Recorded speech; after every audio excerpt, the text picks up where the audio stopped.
Hey guys, welcome back to Clownfish TV. This is Neon. I am not here with Geeky Sparkles in this video. She's sitting it out because she had oral surgery this morning and her mouth is starting to hurt. So some of the videos today she will be in, some of them she will not be in. This is one she really didn't care about, but it's pretty funny. We had a couple people send us links to this. Talking about Baldur's Gate 3. Now, we talked about Baldur's Gate 3 and that infamous bear scene, and it gets even better. Baldur's Gate is so diverse and inclusive that you can customize virtually everything about your characters. Their skin tone, pigmentation, genitals, whatever, but you can't change their facial expressions. I guess. Let's talk about this because this is kind of crazy, and this shows the mindset behind this game. And I am really on the fence about this because I loved the original Baldur's Gate. I did. But this game just seems like it's going all in on current year WotC identity politics. I mean, the graphics look amazing. It does look pretty solid, and I'm sure you can play the game without the focus on the genitals. I mean, you can play Cyberpunk without focusing on genitals. But hearing the developers talk that this is something they're completely preoccupied with, and hearing the media like Polygon defending bear sex because it's about time we had romance in a D&D game. It's probably going to be exactly the kind of game I think it's going to be. But we'll see. We'll see. Anyway, before we get into it any further, please subscribe for more pop culture, news, views, and rants, guys. Check out clownfishtv.com for more objective pop culture news. Yes, this is a reminder that Baldur's Gate 3, one of the selling points is that you can fuck a bear. Granted, it's a druid who turns into a bear, but you can totally fuck a bear in this game. And the audience was both shocked and amazed at this scene, and Polygon absolutely loved it. They absolutely loved it. Bear sex, baby, bear sex.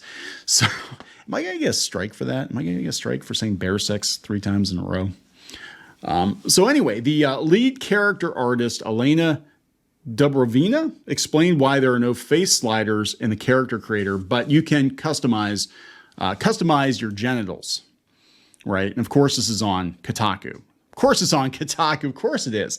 But this is coming from level 80 level. I don't know how you pronounce it. Like many games in the genre, Baldur's Gate 3 allows you to customize your character. However, its character creator is far from being the most extensive. Surprisingly, there are no face sliders, a very common feature nowadays, and you're stuck with applying presets to your hero's features. So if you want to make your mouth bigger, take all that bear. Make your nose bigger, eyes spaced out, wider apart because you want to be derpier. I mean, that's just what I'm saying. Like, you can't do that apparently.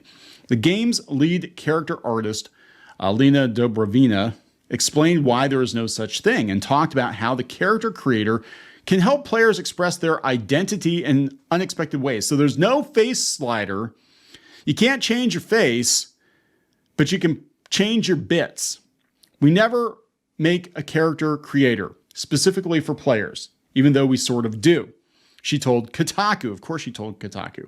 First of all, when the production starts, we make it for us because we knew that game was going to be huge.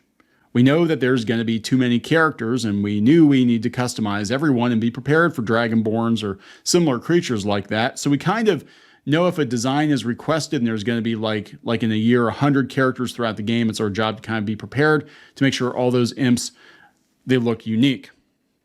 Then she added that in her experience, most fine-tuned characters that players spend hours making look very similar in the end. So we wanted to avoid that. And if we would make sliders, we need to make it into something that would be truly unique and wouldn't look the same. There are 11 races in the game, and Larian is not planning to change this anytime soon. The studio tried to stick to the Dungeons and Dragons lore. And this was reflected in the character creator. For example, elves can't have beards. How dare you? And horn customization for tieflings or dragonborns affects a pattern on their scales. but you can still stray from the canon to some extent, as did Larian when it removed moral alignment, allowing for varied role-playing. I actually am not a huge fan of alignment in D&D. I know it's blasphemous. I think it's helpful if you're dealing with an NPC or an adversary, because it gives the DM a cue as to how to play that monster or how to play that character, in a campaign. I think the characters themselves, it's up to the player to decide how they're going to play that character. And that character is probably going to evolve, throughout the course of the campaign. I don't think a person should be locked into like, I'm lawful good, but I can't do certain things because I'm lawful good. I can't do certain things. I can't swear. I can't do, what I'm saying? Like, the character is lawful good if the player plays that character as lawful good, in my opinion. That's something I've never been a big fan of. So in an adventure engine, we're not going to have it. I'm just saying. The team took the task of inclusion very seriously. They talked to consultants and animators to create black hairstyles. For instance, their approach to gender is also different from that of many other companies. In Baldur's Gate 3, you can choose between 4 different body types, which are not assigned to a specific gender. This has been going on for a while, actually. I think Sims 4 did it too. Moreover, there's an option to pick your character's genitals. There are several variants here. You can choose between a P or V, as well as pubic hair options. You can fuck a bear and choose your pubic hair, but you can't change your face. Doesn't it seem a little ass backwards? I don't know. That's just me. It's my opinion.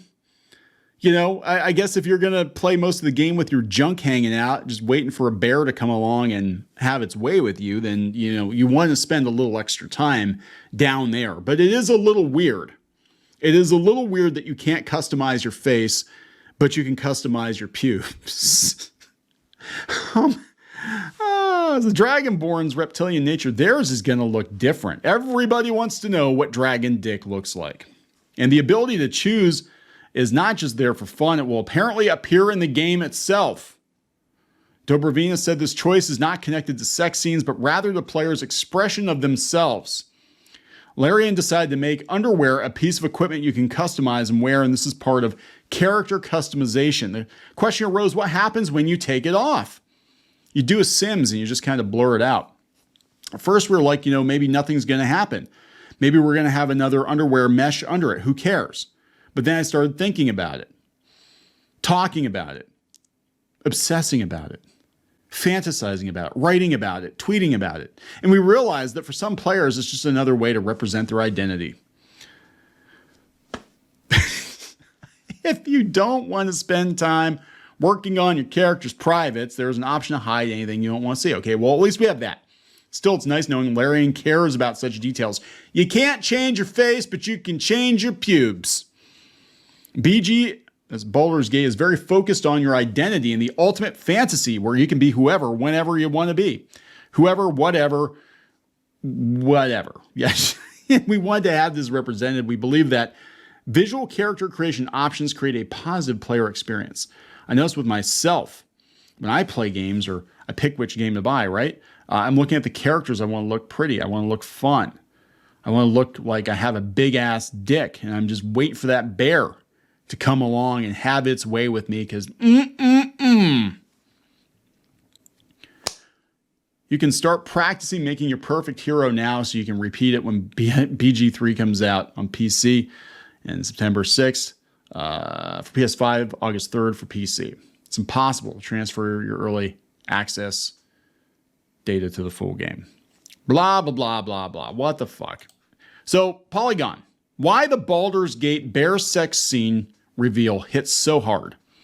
It's a great meme because of the bigger picture. Yes, there's not enough romance. There's not enough romance in the game, according to Polygon. Not all role-playing games offer romance. And the ones that do can sometimes be limiting for the more adventurous players among us.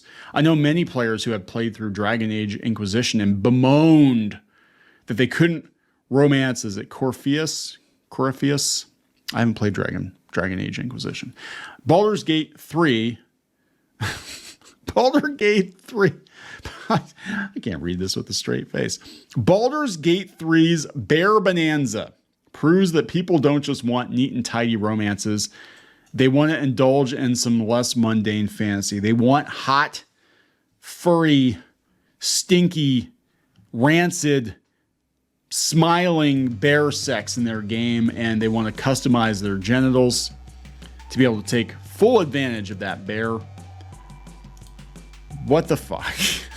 What the fuck?